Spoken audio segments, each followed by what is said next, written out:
abortions in Ohio. Comment on that? I would suggest that this isn't eliminating or altering those opportunities for someone who would choose that at all. In fact, what we're doing is saying that there needs to be a respectful way once that's occurred. So, you know, in fact, we are not, they should not be able to use that as a soundbite. Why now? They said they've been doing this since '75, since the administrative code was on the record. They've been regulated on a yearly basis. Everything's fine. Why now? You know, I think timing has to do with a couple things. In the first place, these two gentlemen have been working on this now for months. So this is not something that's just a pure reaction from the Attorney General.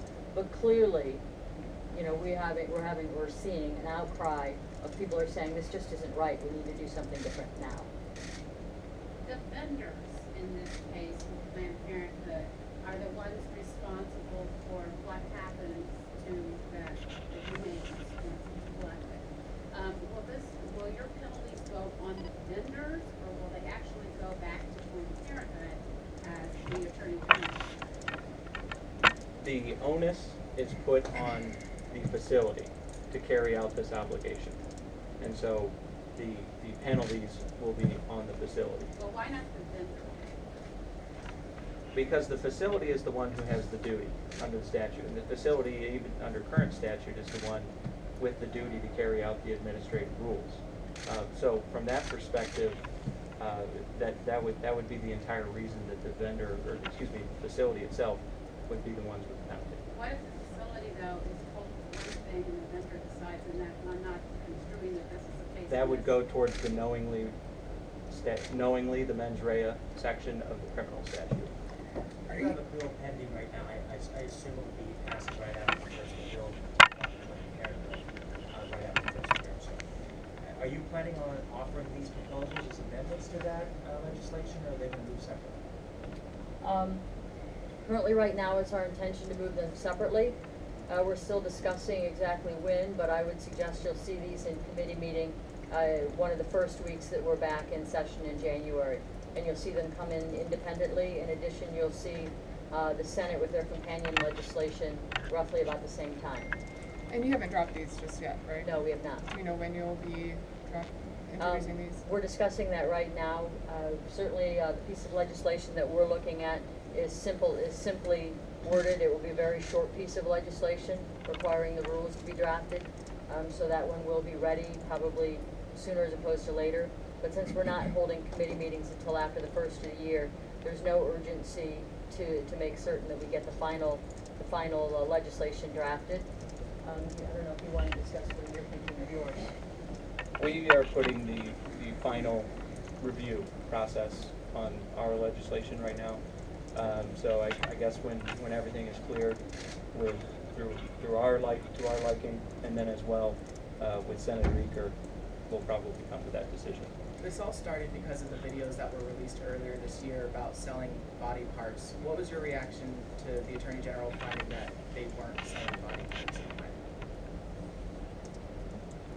I would say, from my own perspective, this has nothing to do with any of the allegations that any of these clinics were selling body parts. From my own perspective, this has everything to do with trying to instill some dignity into the disposal of these unborn infants' remains.